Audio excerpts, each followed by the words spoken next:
Hello friends and welcome to another episode of Whose Fault Is It Anyways. Today we're going to go over a submission that caught my eye because it's really not common to see this sort of thing. We have a mid player who got uncharacteristically tilted and started arguing with his safe laner and his support.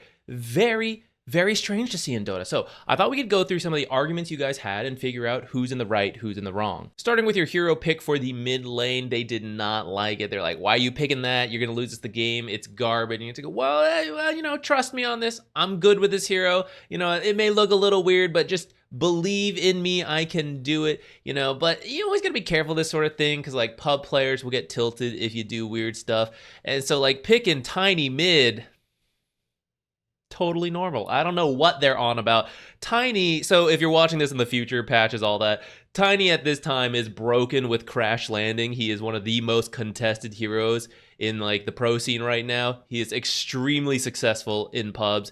If you know what you're doing. Like if you're bad, I mean, sure, right? But crash landing is nuts right now. So Tiny is a fantastic pick for the mid lane. We're not going to flame them or anything, but it is putting a little bit of concern in my mind. Like as I go into the game, if it ever comes to like, ooh, my opinion versus their opinion, I try to respect everyone, right? Like I don't know everything about the game, but my opinion is going to be here this game because like they don't know Tiny mid is like a meta pick, so their opinion's going down. But of course, if they're in our bracket and they're in our game, that means they're good at something. It's not keeping up with the meta, but they're good at something to be in the same bracket with us. So you shouldn't just like totally like disregard them completely. They're going to be right about some stuff, but it's not about what's meta. And funny enough, like if we look at the other heroes in the game, the people flaming you, Faceless Void as a carry, popular, sure, but actually lower in the meta than Tiny mid. Same with Rubik 5. Doable, but way less meta than Tiny mid. Like these other heroes we got in here, we got an Ember safe lane, position 5 bounty, right? Like this stuff, you might see it in pubs, but Tiny mid is actually the most meta thing in this game. All right, 1 point for you. Let's move on to the next argument. You didn't rotate enough out of mid is what they claim, and it's why the side lanes lost, it's why the game got hard. You think you did your best. In fact, you thought, maybe I fought too much and I should have just farmed up the blink faster. Maybe they're right, maybe I'm wrong, I don't know. And it's fair, right? Because this is one of the challenges of the mid lane. It depends on the hero, depends on the matchup, depends on the other heroes. It's very difficult to know when you need to rotate a lot, when you shouldn't be rotating a lot. So let's break down at least this game to give you an idea of how you did. I wanted to start here. You just shoved in this lane. So you have a moment, your bottle's empty, so you're moving top or bottom for the bounty rune. You happen to come bottom. This could be where you would finish the gank because you're already halfway here. This is a rough lane, Viper into Faceless Void, so it would be quite impactful if you were able to make something happen down here. There's actually a Witch Doctor chasing Faceless Void. He's going to turn around as soon as he sees you. He's like, whoa, Tiny mid, I'm out. I'm not dealing with this, right? Fair. And if in this case you can't do anything because you don't have the mana because you're dealing with an OD, fine. If you just want the bounty rune, get out. Other games, maybe you do have the mana pool. Maybe things are different. Consider hiding behind this tree, bait them towards the bounty rune, then step out. You might be able to kill them with your 5 million damage combo, get the bounty rune and a kill, helping them out because now it's a 2v1, right? That's really good. After you get this bounty rune, you can head back mid, or, if we look at it, you actually still got some time here, right? He's like dragging out back here. There's going to meet under the tower probably, and then push out. So you actually do have a little bit more time. In a pub game, Viper may not even notice that you were the one that killed Witch Doctor and you have a chance to like come down, kill the Viper as well. Could be possible. Sometimes the offlaners like low health. Could be possible. You don't always have to do this. I'm just highlighting the possibilities. Jumping ahead a few minutes, I would like to highlight that Rubik and Faceless Void just got killed down here. We take a look at this lane. Rubik is respawning and he's going to immediately TP down here. Is there something Rubik needs to do right now? He could walk here in 30 seconds. And more than that, Faceless Void's going to respawn in 11 seconds. And guess what he's going to do? He's going to TP down here right away. Look at what time it is. It's 5 minutes and 43 seconds. This lane sucks, we were saying earlier. So it could be Tiny coming bottom, but sometimes it's also recognizing this lane sucks. I should go do something somewhere else. Now, the Faceless Void might need to stay down here farm, or maybe he leaves and the support stays down here and farms. But this could be a chance for Rubik to invest in the Tiny, to TP here, bottle refill the Tiny so that Tiny has enough for the combo, so that at the 6-minute rune, OD looking kind of low, maybe that's a telekinesis into toss, something there. We get a mid kill, we get the power rune. Now we're winning the mid lane. Now Rubik is free to come back bottom And maybe Tiny is also free if he got a haste rune, if he got an amplified damage rune, an invis rune, right? Now, Rubik rotated over to Tiny, enabling Tiny to rotate back bottom. It is a team game. It's a two-way street. So the safe lane can't just flame Tiny. Tiny also needs help at different parts of the game, and they could rotate in to him, and he is not doing it right now. This would be a perfect time for Rubik to come mid. Now, in the end, Rubik actually isn't even needed. OD, look at this. This is Tiny's busted, guys. Regen rune is busted. You actually end up getting a solo kill on OD here. Look at this. Absolutely ridiculous. It's whatever. Tiny's gonna get nerfed later. Tiny, good work on getting this solo kill. Let us now reevaluate. Anytime you get a mid kill, you should look around the map because you are free. You don't always have to rotate. Sometimes you will just farm for yourself, but I recommend every role, every player, anytime you get a kill, assuming like a fight is not still happening, anytime you get a kill, take a look at the time, take a look at the minimap.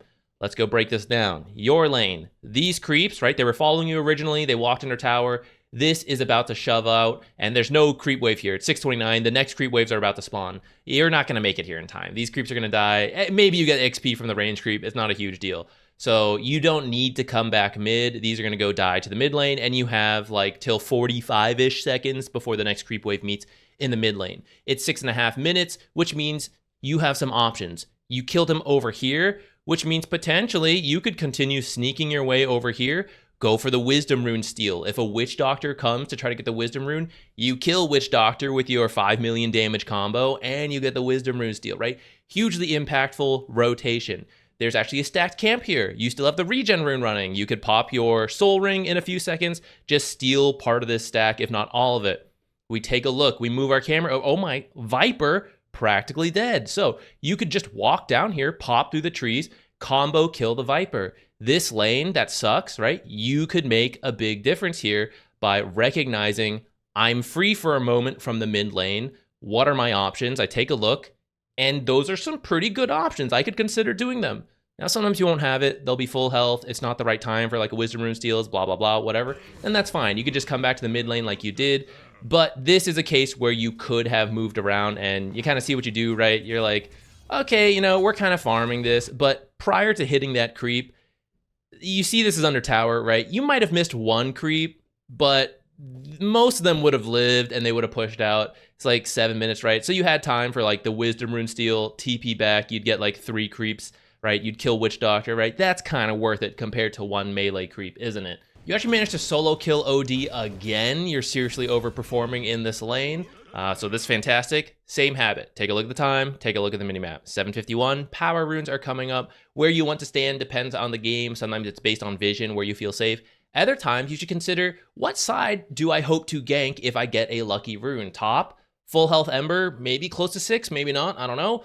You know, very tough kill. Bottom lane, they're pushed up. Viper, half health. Witch Doctor, I don't know where he is right now. Oh, here he is, right? That's killable. So maybe we come stand bottom, hope for a good rune here, grab it, move down for the rotation. In the end, you're just kind of like standing around. I think you're deciding like what to buy. That's fair. And I'm going to say this before we continue this. This is about the legend rank. So I get that you're probably trying to do a lot of this stuff and it's just not always there. So it's not like me flaming you for being bad. It's more like, here are the areas that you can improve on. You are looking at runes because you got the 6-minute rune, right? And you have been like, I've seen you move your camera to the sidelines every now and then. But if you can do that more consistently, more frequently, then you will see these options come up sooner and allow you to find success rather than miss opportunities. So you're like doing all this stuff, right? There's actually an amplified damage rune down here that you are missing out. It would give your 5 million damage combo up to like 10 million. You take a look, you see the Viper, you see the Witch Doctor, this is pretty deep under tower, but then you just don't go. This could be a fantastic time to go, but you don't have the mana. You're like, oh, my item's on the way. But with this amplified damage rune, you would have the mana, right? You could be TPing in the trees, one-shot this Viper, huge rotation, right? He's winning this lane. Let's take a look, right? He is winning this lane. So if you killed him, knocked a couple, like 100 gold off of him, give him some space, like 30 seconds to like farm up, right? You're making a big difference to your team's game. You kind of looked, but you didn't quite identify it. And I think if you had this amplified damage rune, I think you would have identified it. But you see it, you decide you can't go, which with your current mana, you couldn't go, but with that rune, You could have. Now, top has a fight. I saw you take a quick glance at that, but you didn't really quite watch it. You're like watching this stuff. So I don't know what's happening in that fight. I don't know if I should be TPing right now because you glanced, you saw that fight, and you immediately decided I can't go again, possibly because you don't have enough mana because you don't have this amplify damage rune. So maybe if you had it, maybe you would have considered coming up here. Now, if we watch, right around here is when you should consider TPing. Like, okay, he's chasing, start the TP. You're going to start like a second to 2 seconds later, and that means OD like sees you, and he's just going to leave by the time this teleport finishes. So when you see them chasing the ogre, you need to commit or don't commit. Like one or the other, right? If you've already decided I'm not going top, and if he's gonna commit and kill this ogre, I'm just gonna let that happen, then stay mid. Finish this tower, or keep working on whatever item you think you need. So if you feel you need phase boots, if you feel you need to work to the blink dagger, you've already missed that window top, then commit to not going top. But here, I feel like you're reacting to what's happening, and that is fine at times, but in general, the more proactive you can be, like here's a benchmark. Go through one of your games and look at how often you teleport to the enemies trying to kill your team versus you making the enemy team teleport to you killing their allies, right? So there's like a proactive element versus a reactive element. And typically being proactive will be better for your gameplay, especially if we're talking about rotations. Here is you reacting like a second or two late to the enemy, and now we're missing this potential OD kill under tower, especially with an amplified damage rune, but that window is now gone. One more for the road. He ended up getting the amplified damage rune. You got the invis rune. You kill the witch doctor with your 5 million damage. You step out of the creep wave. Time, minimap. Time, nothing that significant, like maybe a stack, but I mean, you're not really gonna like stack this camp, right? So we can scratch that off. Minimap, OD, pretty deep, maybe we consider. How about bottom? Anything going on down here? No. So that's kind of fine. Oh, look at that. Maybe there is something going on over here. So maybe we would want to teleport up here and deal with this, and you do. So I'd say this is fine from your end, but there's more people on your team. Rotations are a two-way street. People can come to your lane, you can go to other people's lanes. Faceless Void has Chronosphere, a very strong, powerful, ultimate ability that can help him get kills. Kills are worth hundreds of gold, and that can get you back into the game. But watch out, this creep could suddenly whip out a Dagon and get you. Keep your eyes laser focused on this creep. It might sidestep your attack. It might kill you instantly. We can't look away from this. We can't look at the minimap, can't click anywhere else to see what's going on. God forbid we look anywhere else but these creeps, in case something mysterious happens. In hundreds of games of Dota, thousands of games, suddenly the creep discovers a new mechanic against you, and there's no way we want to miss that. So eyes glued to these creeps. Lord knows we're definitely not teleporting up here to Chronosphere 3 heroes at once. Maybe the 2 heroes under the tower so that the tower can hit them and our team can hit them, and after the chrono ends, we could get like avalanche toss. No! Here's an ultra high efficiency tip for you carry players. What you're doing here, rapidly clicking this creep, sidestepping, clicking this creep, then walking to the lane, rapidly clicking this creep, rapidly click over the lane. Check this out. A click once over here, boom, ultra high efficiency. What can I do with my 5,000 spare clicks? Click over here. Wow, isn't this interesting? Doesn't this look like I could TP in and maybe get a double chrono and get OD? Let's keep an eye on what, oh, they're coming in, perfect. Oh, Tiny's coming in, perfect. Start my TP, I don't have a TP. Start my TP if I had one, and then boom, double chrono. I get at least an assist with a Tiny. I get maybe a kill if I'm lucky. We get space up here. I could twin gate back. We could push Ember out. 4 of us are here. We could take the tower because we just killed a bunch of heroes. Alas. Alas. Alas. I could save Tiny, Chrono, any of this. Or I could watch this creep like a hawk in case something else suddenly comes out and kills that creep. Just in case that happens, I better not move my screen anywhere and flame people for not rotating into my lane and still get caught like this and then time walk into the witch doctor instead of just leaving, because I think I can solo kill a witch doctor when I'm super poor instead of setting up my team with Chronosphere so that they can get a team kill I'm going to try to solo 1v2 support and spend my time walking away now. And I saw all of this happen because I didn't look anywhere else. Let's go. The next argument you had was over observers. You felt like Rubik was bad at warding, and that's why so many were dewarded, and that made your game hard because the map was dark. Rubik feels none of you were protecting the observer wards, and that's why they were dewarded, and that's why the game was hard. So who is right here? Rubik sees Witch Doctor in a suspicious location. You can place observers here. He saw Witch Doctor earlier. This is a replay bug, guys. You can't see him place it. He saw Witch Doctor earlier. He's going to come over, click Witch Doctor's portrait, which if you didn't know, it allows you to check their inventory when you lose sight of it. It's not showing, again, replay bug, but I see the mouse movement. He's doing it.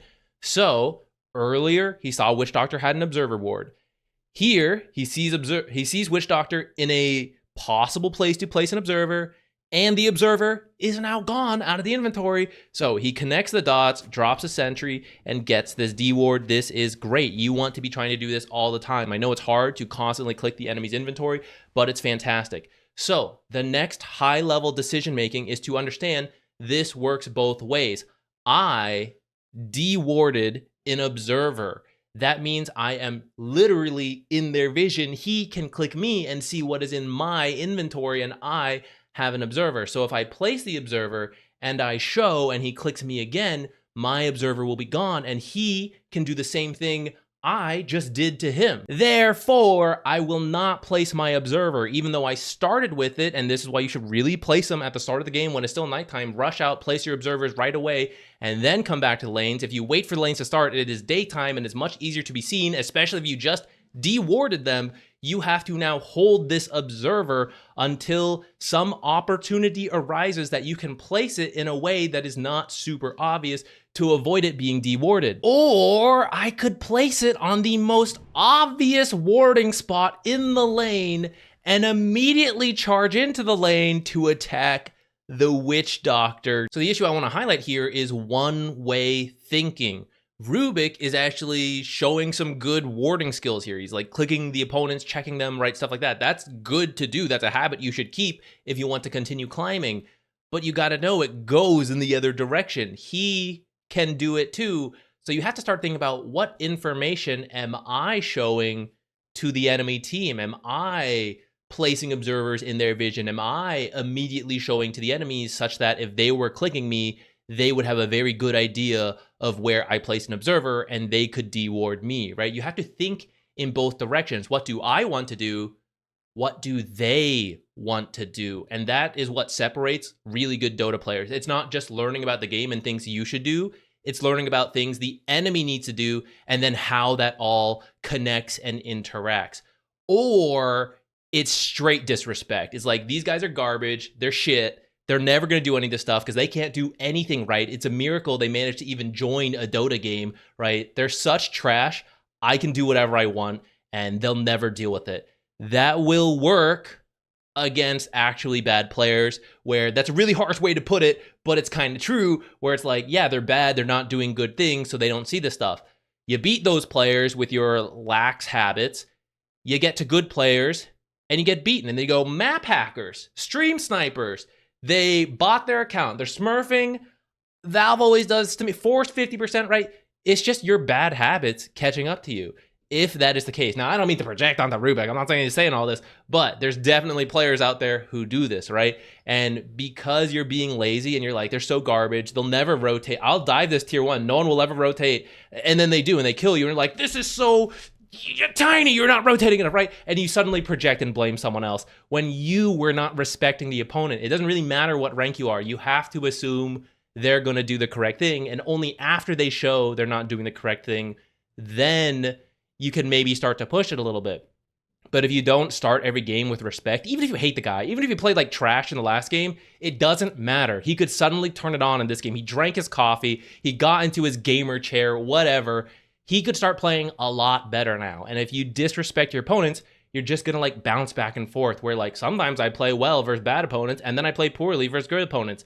You need to play well versus everyone. And that means you need to think in both directions and not give away free stuff like this. Here's another example. We're fighting the enemy. We're getting them low. Oh, we didn't quite get the kill. Ooh, sneaky. step out of sight into the trees, place the observer, place a sentry, should put the sentry first to make sure they don't already have a sentry and an observer in the area, and then place your observer, swap those two, that would be better. But generally, decent idea. Hide behind the tree, place the observer so they can't see me, and then they don't know. Unless he were to immediately charge out and Fade Bolt a Viper, thus revealing himself, and if the enemy has been clicking him, they will see that he chased us with an observer ward, he disappeared for 2 seconds, and now the observer ward is gone. Where could it be? Also, for what it's worth, Rubik did spot them warding this cliff, comes and dewards it. This is good warding behavior. This is when I said Tiny should be getting that amplified damage rune.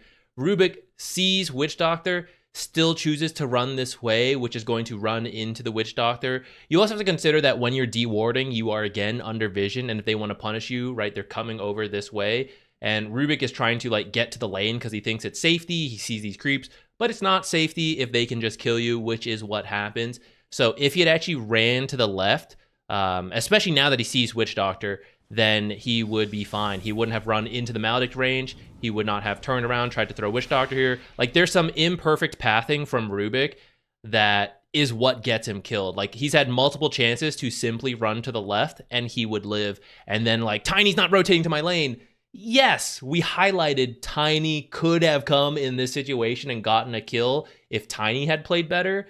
But Rubik, if he had played better, he would not need a rotation to come to this lane because he would not be dead right now. So this is an Axe Illusion baiting out the enemy team while they're distracted. He's going to go ahead and put a sentry on this cliff. Check if they have an observer here. You know what? That's fine. It's a little risky right now, but it's fine. You're going to see the courier here. This is where we have to activate two-way thinking. Why would an enemy support put a courier on a cliff? Is it because this is the natural environment of the couriers and they're happy here and they get gold? No, it's because they provide high ground vision when you don't want to put a sentry and observer on the cliff and you don't have like any spell to do so. So Witch Doctor is probably in the act of checking this cliff. The sentry might already be down. It might not be down yet because he got distracted by this Axe Illusion, but this cliff is literally being checked. It is on the radar of the enemy team. So to put an observer down is insane when the courier is still on this cliff.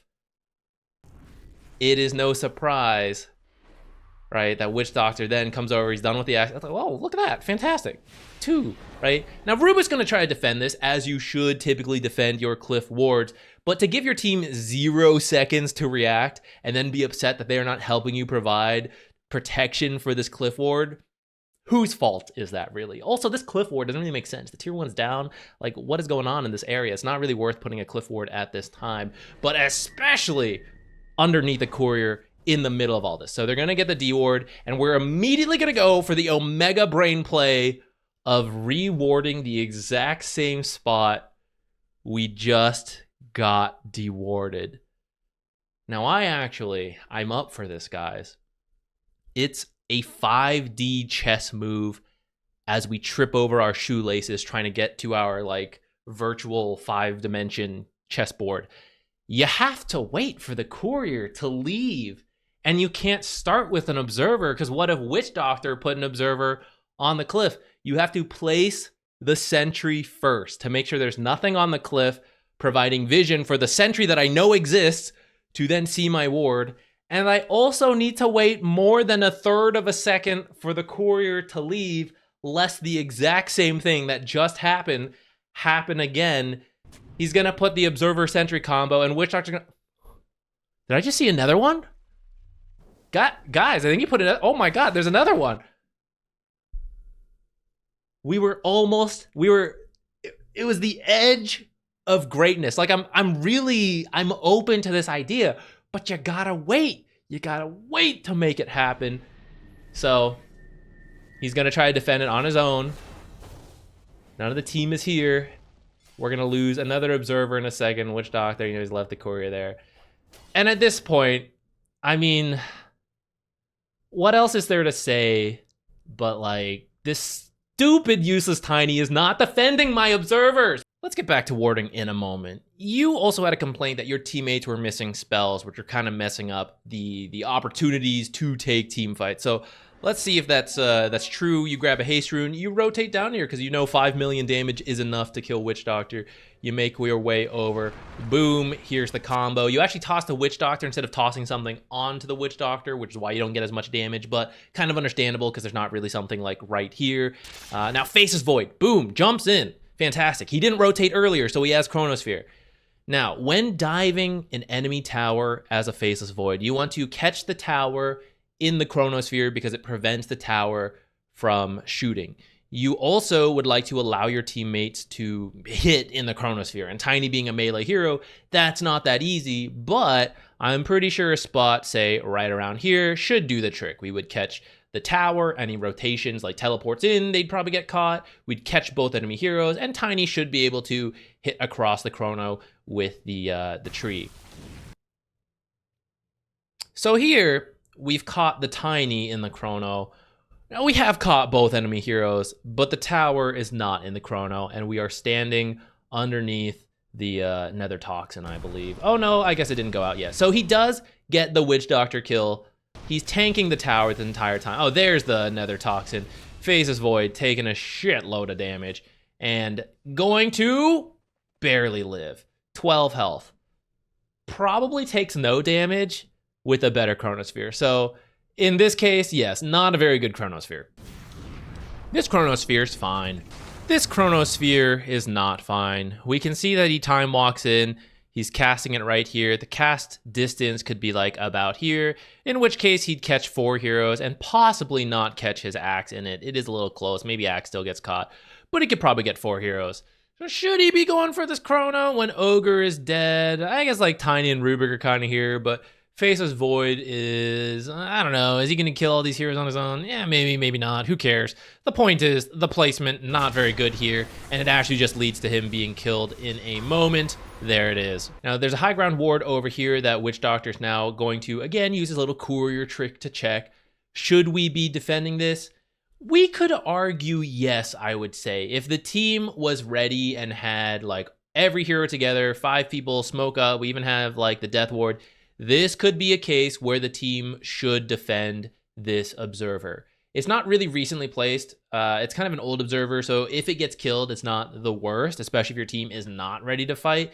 But, you know, when I click through, we could probably fight. Oh, well, actually, I see Tiny, you know, BKB's like 1,000 gold off, but that's not going to be that soon either. So I think you could argue both ways of, like, we should defend this observer. If they're split up, like if they're together, you're not defending it, but we see they're kind of scattered, right? Like Viper up here, these guys here, these guys here. So if the team was ready, you could make a jump right now. And maybe you're not like defending the observer, but it's more like we're getting a kill while they're distracted by it. Now, if you're like really far behind and you're really close to items or like cooldowns, then giving up that observer and having your team like just farm out the rest of the map, also acceptable. But it is going to get dewarded here. The team does TP back and sort of group up. So there's going to be a smoke back here to maybe do something.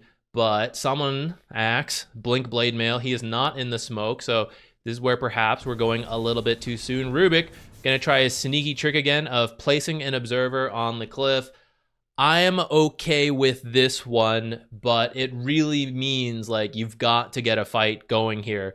Because Witch Doctor has already shown he checks this cliff, and there's a chance he'll check it again. We also led with an observer again, which I think is a mistake. It should be the sentry first, and then it could be an observer to at least know what's happening. I think he's about to place the sentry. Yeah, there it is.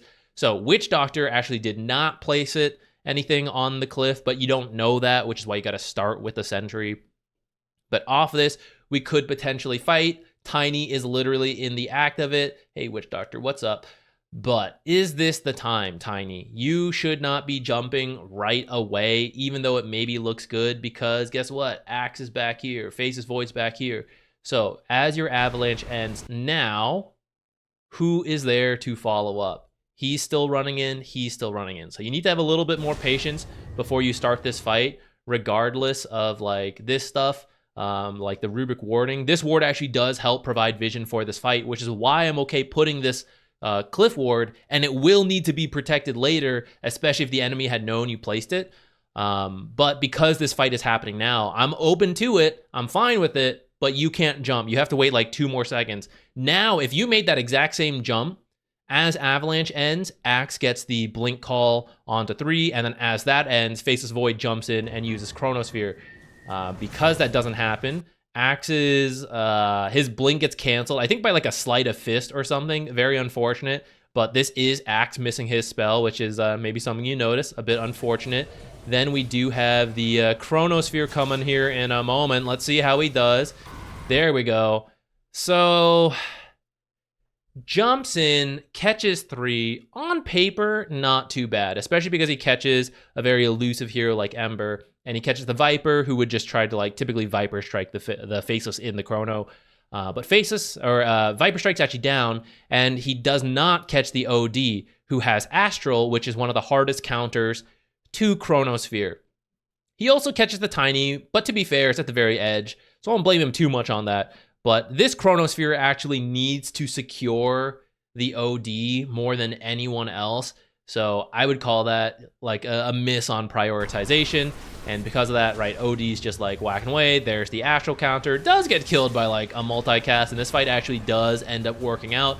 But I would say like you guys kind of like whiffed the initiation. It could be a lot cleaner from multiple parties here. So I'm not gonna blame any one person in particular. Even though again, you guys like are winning this fight, but it could have been better. Like I don't think you had to lose the 2 heroes. All right, a quick fire series of events to end this. So tier 2 just fall. Rubik's out here trying to defend it. You guys are going to jump in. Nearly similar blink times. I'm not going to blame you. Like, technically, Axe went first, but it was all within a fraction of a second. But the big question is, why are we doing this when 2 of our heroes are dead? One of their heroes just respawned, and the reason you guys are dead is because they use some big abilities.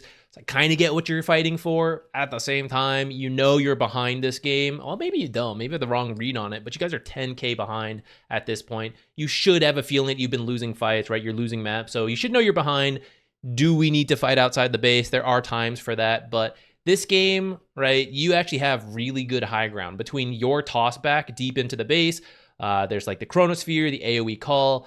It's very scary for them to come in, so you really should just wait for your team to come up, respawn, and then wait for them to come up here and then take this fight rather than this fight. Now this does end up being like kind of drawn out. You guys get some return kills, but in the end they end up winning this fight. Off of that losing fight, Rubik is going to try to set up the defense with another trusty Cliff Ward. This time it is going to be scouted immediately. He's like, oh shit, I gotta go deward it, and he's gonna get killed first. This is the kind of toss back I'm talking about, where they push up to your base so it's easy for you to throw people under your tower, set up some stuff for your team. Rubik's dead. You know, maybe we should wait for him, but at the same time, I kind of get what you were going for. It is unfortunate that they kind of rake you with a coconut there.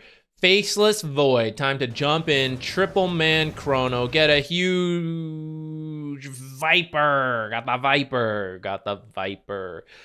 Should have been pretty easy to put the Chrono over here, catch 3, maybe even catch Ember under the tower, allowing Tiny to do some damage, or at least combo, right? The combo's coming up as the Chronosphere ends.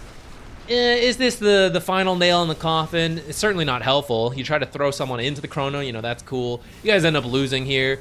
I'm not gonna blame like any one person in particular. You're all behind at this point, but not having any vision certainly doesn't help. Chronospheres not really catching the most people doesn't really help.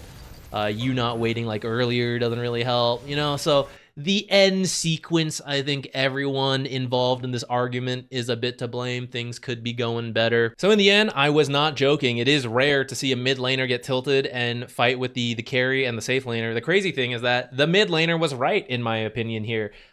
Mid Tiny is totally normal. I feel like he rotated enough for his rank. We highlighted things for you to do better, but I think you did well enough for your bracket, at least not really to be deserving of being flamed and blamed by the safe lane, who had their own share of mistakes. So I still recommend try not to get tilted, right? Like here's the thing, once you know they're wrong, like they're mid Tiny's not a pick, and you're like, what are you talking about? Mid Tiny is such a pick, right?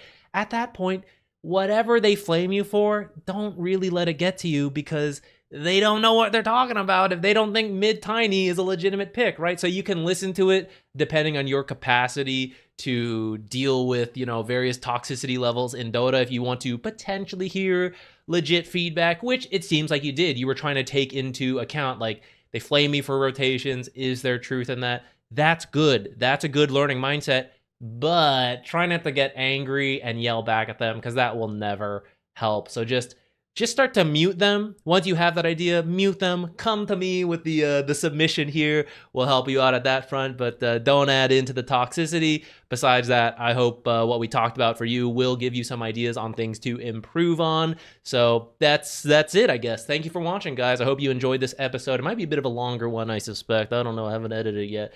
But if you want to be in one of these, please submit them in the comments down below, and maybe you'll get picked. Thanks. Bye.